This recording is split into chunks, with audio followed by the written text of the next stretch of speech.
Assalamualaikum warahmatullahi wabarakatuh. Jumpa lagi dengan GZTube. Oke, kali ini saya kedatangan dua cooler lagi dari My All Store. Di toko ini memang menyediakan berbagai macam cooler dan aksesoris gaming lainnya. Oke, tanpa bertele-tele, mari kita buka paketannya, apa aja isinya. Oke, dan ini dia barangnya. Ada dua cooler, yaitu X38 dan X29. Oke, agar lebih spesifik kita bahas satu persatu ya. Sepertinya kita bahas X29 dulu, habis itu di video berikutnya mungkin kita akan bahas X38. Oke, untuk tampilan cooler X29 seperti ini bukan magnet ya, ini pakai backflip. Ada tulisan backflip radiator. Untuk tampilan depan seperti itu, untuk tampilan sebelah kiri hanya tulisan Cina, dan ini untuk modelnya. Bisa dibaca untuk model X29, dan untuk RPM nya kurang lebih 5500 dan sudah ada RGB nya, dan untuk daya yang dibutuhkan 5 volt 2 ampere. Oke, untuk tampilan berikutnya tulisan bahasa Cina lagi. Baik, sekarang saya akan buka coolernya, apa aja yang bisa kita dapatkan dari X29. Oke, modelnya sama seperti cooler X36 yang kemarin yang pernah kita bongkar. Pakai box plastik PP, ada baterai, dan untuk kabelnya Type C, dan ini buku petunjuknya. Oke, dan ini coolernya. Ini mungkin cooler handphone kedua yang sudah include baterai. Untuk cooler sebelumnya yang pernah kita bahas yang pakai baterai adalah seri X3 strip 1 atau sering disebut juga X3 strip A. Untuk model itu banyak yang merebrand, jadinya banyak seri untuk nama X3 itu. Baik, saya lepas dulu untuk pelindungnya. Oke, kalau dilihat ini untuk modelnya mirip dengan FlyDigi Washwing 2 Pro. Dari segi bentuk hampir mirip tapi tidak sama persis ya. Untuk tampilan depan seperti ini, ada tombol on off. Untuk portnya sudah Type C. Untuk bagian belakang belum ada thermal pad, ini masih pakai aluminium, plat aluminium. Kalau dilihat dari desain pad, ini sudah aman untuk tombol volume ya. Padnya modelnya seperti ini, sama dengan X9 modelnya mirip seperti ini. Terus untuk heatsink cukup rapat dan tinggi, dan tapi modelnya lurus ya, seperti X13. Kalau X12 agak miring, kalau lurus ini seperti X13. Dan heatsink ini sudah terbuat dari aluminium. Untuk bagian yang bisa dibuka dari atas, tapi agak kasar ya ini untuk pembukaannya. Oke, kita bandingkan dengan FlyDigi. Untuk FlyDigi untuk bukaannya lebih halus, tapi FlyDigi belum punya baterai, jadi untuk cooler ini tidak harus selalu menggunakan charger, tapi bisa juga menggunakan baterai. Dan untuk baterainya juga dijual terpisah, jadi misalnya ingin untuk baterai cadangan bisa beli secara terpisah, tidak harus bersama coolernya. Oke, sekarang kita bahas untuk materialnya. Untuk plastiknya ini terbuat dari plastik ABS. Untuk kipasnya berwarna hitam transparan, dan untuk jumlah blade fan-nya ada 7. Sekarang saya ukur untuk lebar kipasnya, kurang lebih 3,6 untuk lebar kipas. Untuk kemampuan membukanya kita cek.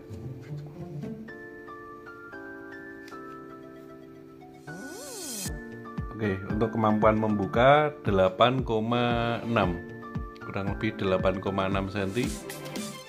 Oke, sekarang kita akan coba cek tegangan yang dibutuhkan dari cooler X29. Ketika dicolokkan tidak langsung hidup dan ada lampu indikator kedip-kedip warna merah di lubang kecil ini. Oke, coba kita hidupkan.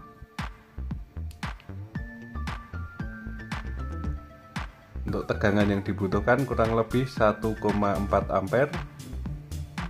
Ini sudah ada lampu RGB-nya ya. Oke, kita pencet lagi apakah hidup atau ada speed kedua. Oke, ketika dipencet lagi coolernya mati, berarti cuma ada satu speed untuk kecepatan kipasnya. Baik, sekarang saya akan coba cek tegangan baterainya.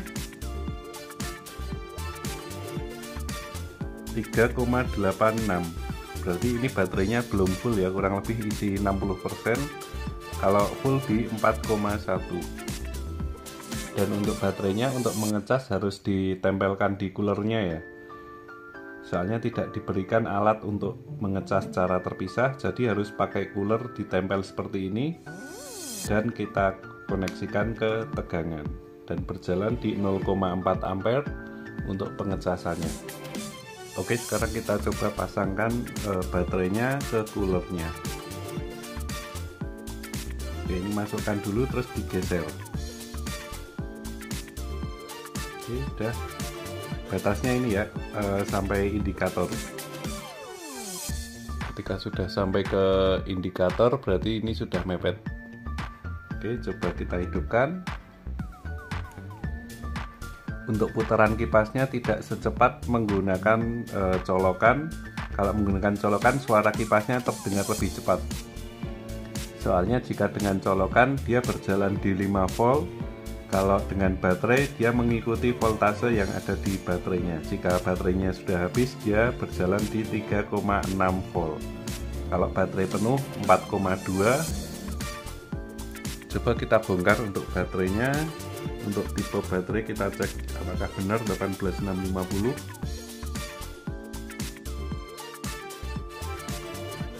Oke, digeser aja. Bukanya cukup mudah. Oke, dan ini untuk bagian kuningannya seperti ini, siluet ya.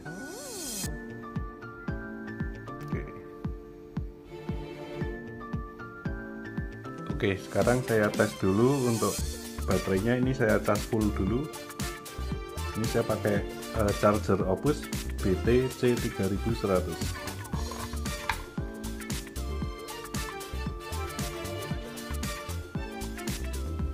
Oke, kita ganti modenya di charging dulu.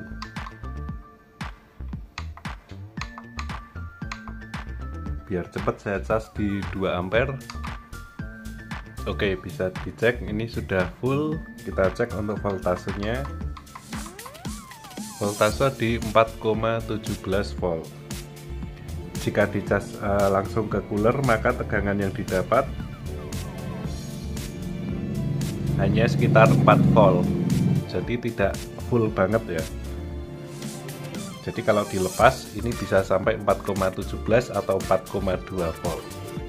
Baik, ini bisa dilihat kondisi sudah full. Kita lihat voltasenya di 4,18.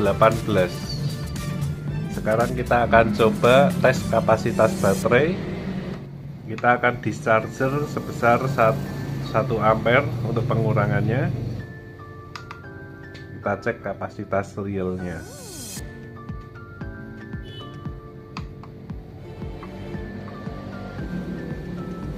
Oke, bisa dilihat ini untuk kapasitasnya 2175 mAh.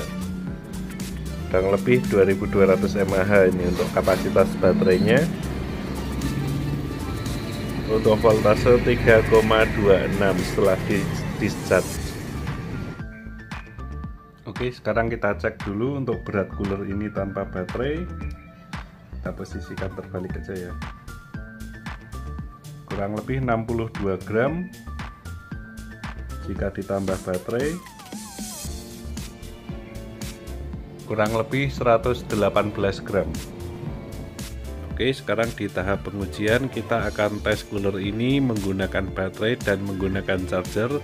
Kita bandingkan suhunya, dan saya akan bandingkan dengan Memo DL06 yang sama-sama masih menggunakan plat.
Oke, sudah kita saksikan tadi untuk suhu yang bisa didapat. Untuk cooler ini cukup lumayan bagus ya untuk suhunya, dengan baterai atau dengan charger. Ini suhunya selisihnya tidak begitu jauh. Ini mungkin bisa jadi alternatif untuk teman-teman yang sering bermain game di luar rumah. Jadi bisa simple, hanya butuh baterai saja. Jika teman-teman ingin membeli baterai cadangannya, ini juga ada untuk baterainya dan dijual terpisah, tidak harus beli dengan coolernya. Oke, gitu aja.